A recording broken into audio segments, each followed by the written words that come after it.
Hello guys, welcome to another English lesson. Today we'll be talking about journalism. It's a lesson for third grade high school students. My name is Davor. Černi. So today you'll be reading some news report, you'll be writing your own news report, and you'll be doing some critical thinking. So as usual, let's get ready, get your equipment ready, and of course you can stop the video at any time. And in the video description you can find all the links needed for this lesson. Just a quick preview of the links we're going to use. So in the last couple of lessons you've been talking about social awareness. So let's take a look first at what is the connection between journalism and social awareness. So here are two headlines from newspapers. This year, more than 500 journalists came to the forum to bring attention to the global, national, and local challenges in delivering water supply and sanitation services, and so on. Headline 2. Caribbean public health experts and civil society groups have stressed the pivotal role that media can play in raising awareness about non-communicable diseases. So journalism, both in, or not just both, but in all its forms today, so from newspapers, television, and internet and social media, journalism can play a very important role, or plays a very important role in raising social awareness. Here are two links that you can use to learn more about journalism and its connection to social awareness, both from the point of view of journalism itself and and from the point of view of social media working for the social good.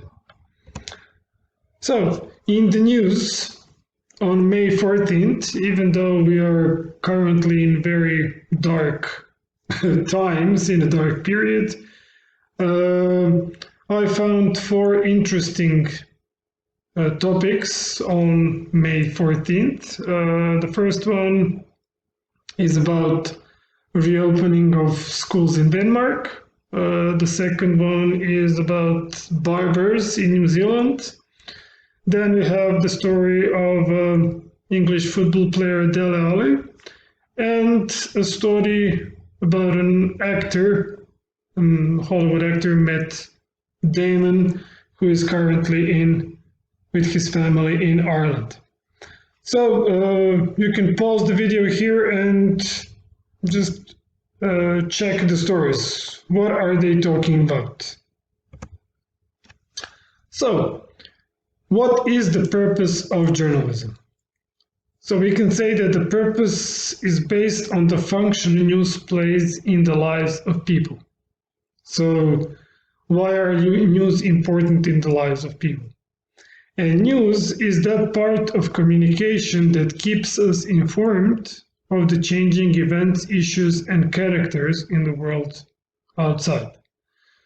So, news is the information we need. So, the purpose of journalism is thus to provide citizens with information they need to make the best possible decisions about their lives, their communities, their societies, and their governments. So, if you have elections, and newspapers, TV, media, they cover the elections and election campaign. They will give you all the necessary information you need to make the decision who you're going to vote for. Just an example. So, do people still read newspapers? Do people follow news? Well, even though they don't read the newspapers, they definitely follow the news. So, journalism's first obligation is to the truth. Tell the truth. An interesting photo here. So this is the truth is one of the 10 elements of good journalism from the book called The Elements of Journalism by Bill Kovac and Tom Rosenstiel. Following this link here, you will find the extract from the book where you can find the other 9 elements. So what I would like you to do is pause the video here and follow the link, read the text, write down the 9 elements, and then come back to the lesson. So 10 elements of journalism. So we said truth is one of them. Loyalty, so being loyal to a certain cause, you're loyal to the citizens, so to the people who read the news. Verifying information, so newspapers or journalists must make sure that the information is verified. We expect the journalism to be independent and reliable. They should be kind of a watchdogs, so they monitor the power. Journalism should be a form of public criticism and compromise. Definitely should be interesting and relevant, comprehensive and proportional.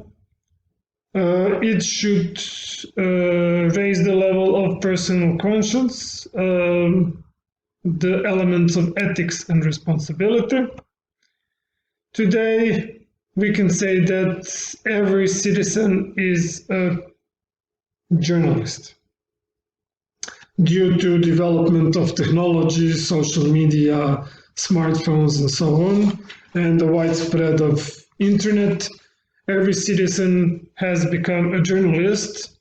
And since we're all, in a way, journalists, it is very important that we stick to these 10 principles or 10 elements of journalism. Bias and objectivity, that is very often the problem. If you had to explain, so let's take a minute here and think about bias and objectivity. What would you say? What is bias and what is objectivity? Can you think of any synonyms for bias? I think objectivity is quite clear. That's the opposite of subjectivity. So when you're trying to be realistic, but what would the word bias mean? Let me give you a hint. Do the words, or maybe you can use the photo here to give you a clue. Stereotypes, prejudice, does this help? So, being biased is the inclination or prejudice for or against one person or group, especially in a way considered to be unfair.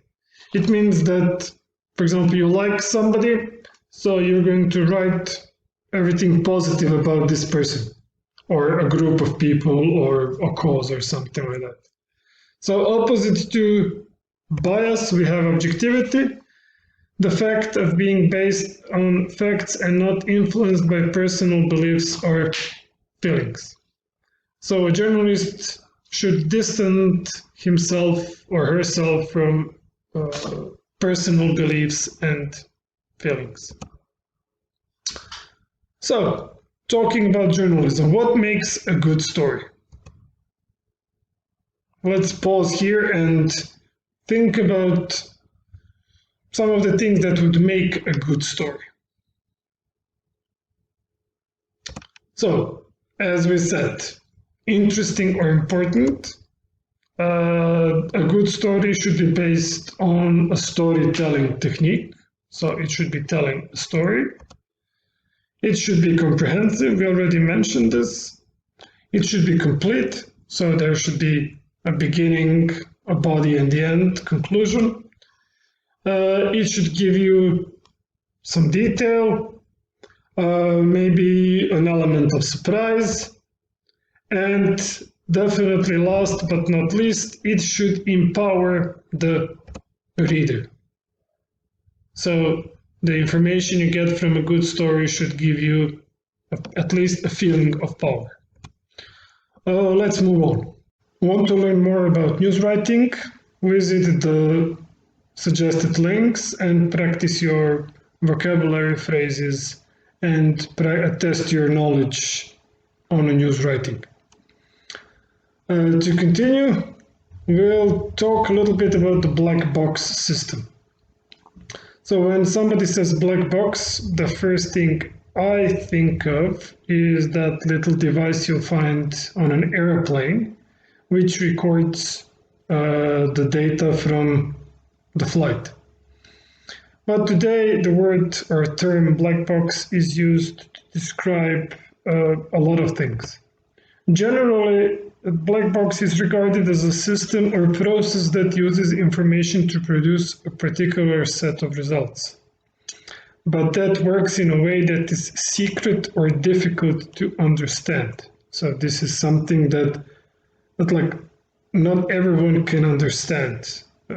There is a black box of the education system, the black box of, I don't know, how a certain technological thing works. So that's the black box. So the black box of writing is not so complicated. We can divide it into 4 stages. The first one is the reporting phase. This is where you will gather, search, ask, interview, and sort. So this is the phase where you are gathering the information. The second one is the so-called black box phase, where you will kind of ask yourself the important question on the information you have gathered. So what is the information? What does it mean? What does it signify? What can you use as a headline? What can you use as a lead in, and so on. The third phase is the editor phase. So if you work in a newspaper, this is where another person will take a look at your news report and you'll try to defend it, try to persuade your editor why you wrote what you did. And the fourth phase is the final writing phase, where you will give your news report the final look. To take a look at some of news reports, here are 2 reading tasks for you. Reported task 1, here you'll be reading for just so the news report is divided into sections. Try to give a headline to each of the section.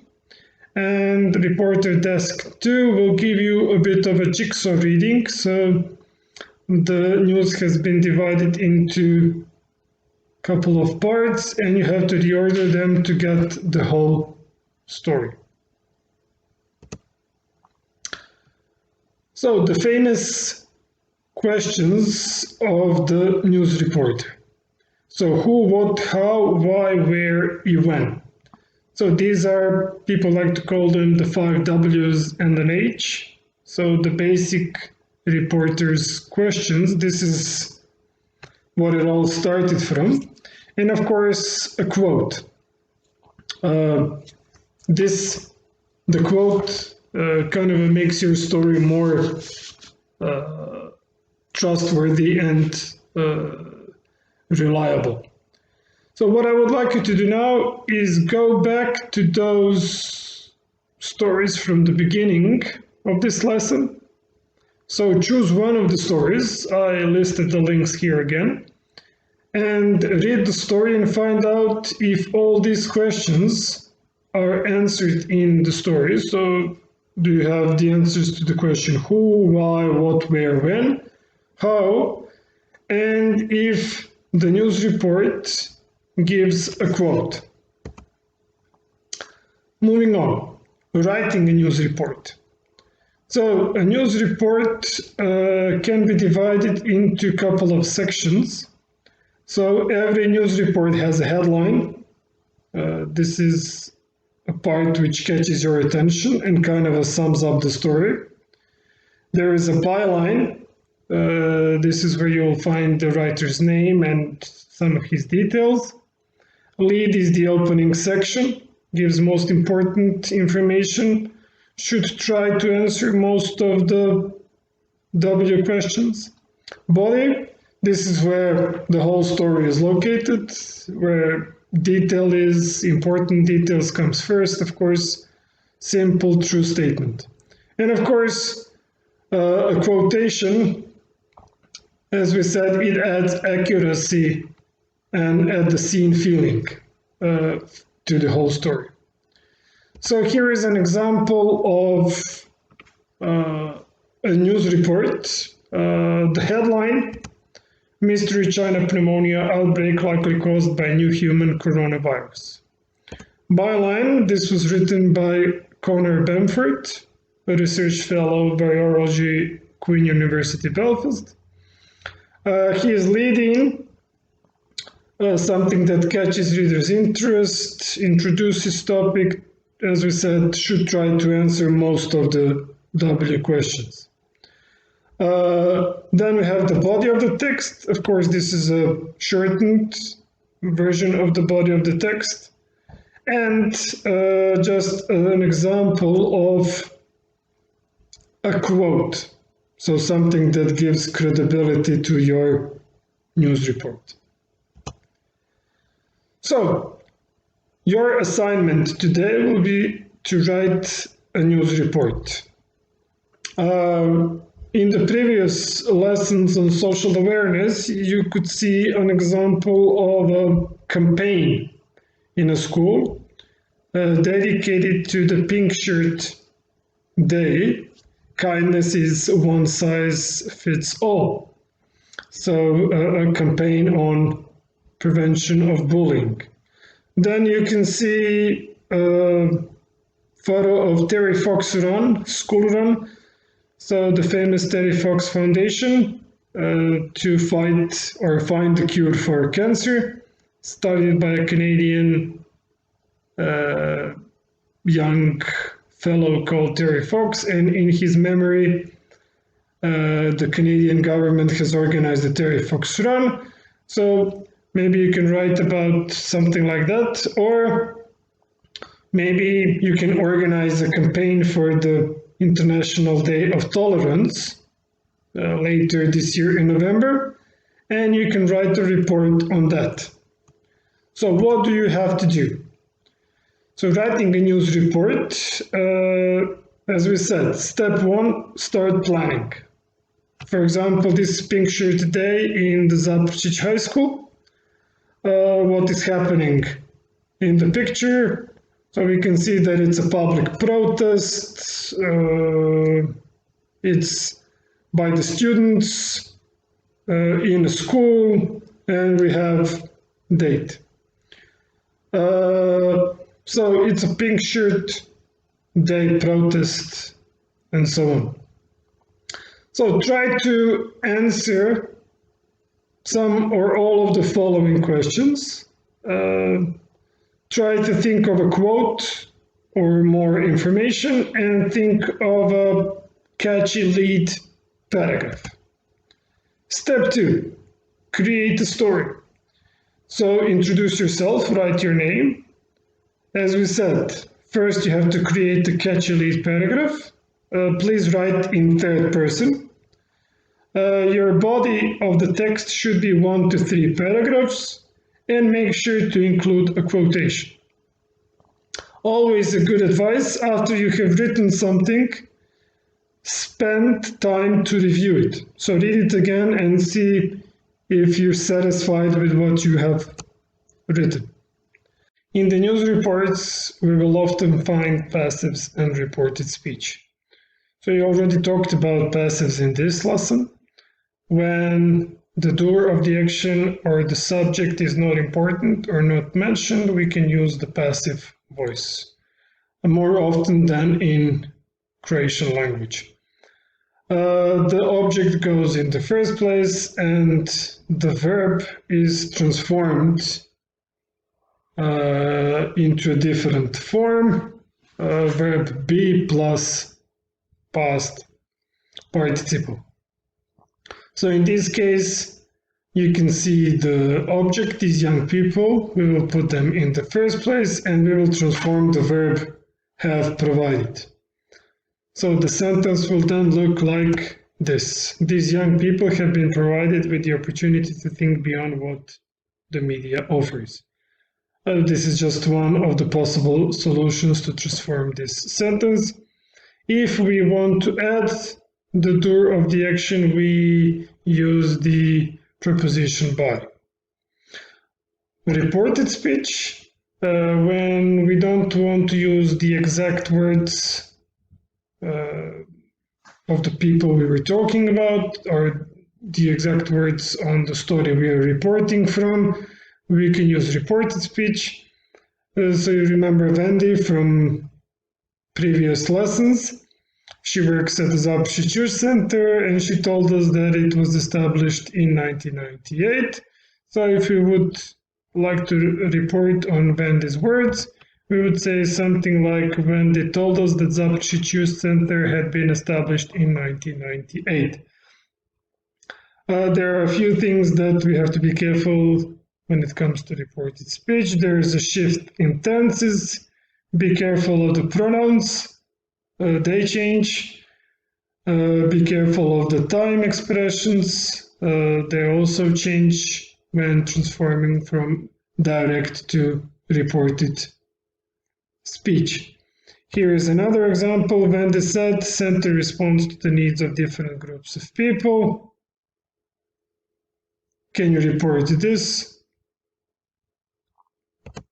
For example, Wendy told me that the center responded to the needs of different groups of people. So, to go back to you, writing a news report. So your assignment is or will be to write a news report on a campaign held in your school, or a campaign you took part in generally, or a campaign you would like to take part in sometime in the future. In this report, try to use passives and reported speech at least twice each. Don't forget the quote. So, in detail, what should your writing news report contain? So it should have a headline, and the report itself should be related to headline. You should try to answer those W questions, include enough detail, use a quotation, don't give any personal opinion. Your news report should have 3 to 4 paragraphs. Be careful of the spelling, and as we said, use the passives and reported speech at least twice each. You can also do a bit of peer evaluation, so exchange your news reports with your partners, and as you read the article, try to answer these questions. Is the article related to headline? Are all 5 W's present? Enough detail? Is there a quotation? Do they use the third person narration?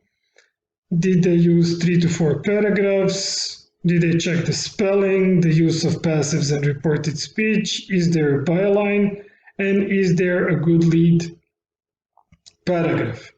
You can also use the link here and do the peer evaluation online. And basically, if there are 0 to 4 yeses, it needs improvement, 4 to 7 is a maybe, and 7 to 10 yeses is a pass. So before we part, think about today's lessons. Think about 3 new things you have learned, 2 things you would like to know more about, and if there is a question you still have. Thank you for your attention and hope we'll see each other next time. Bye.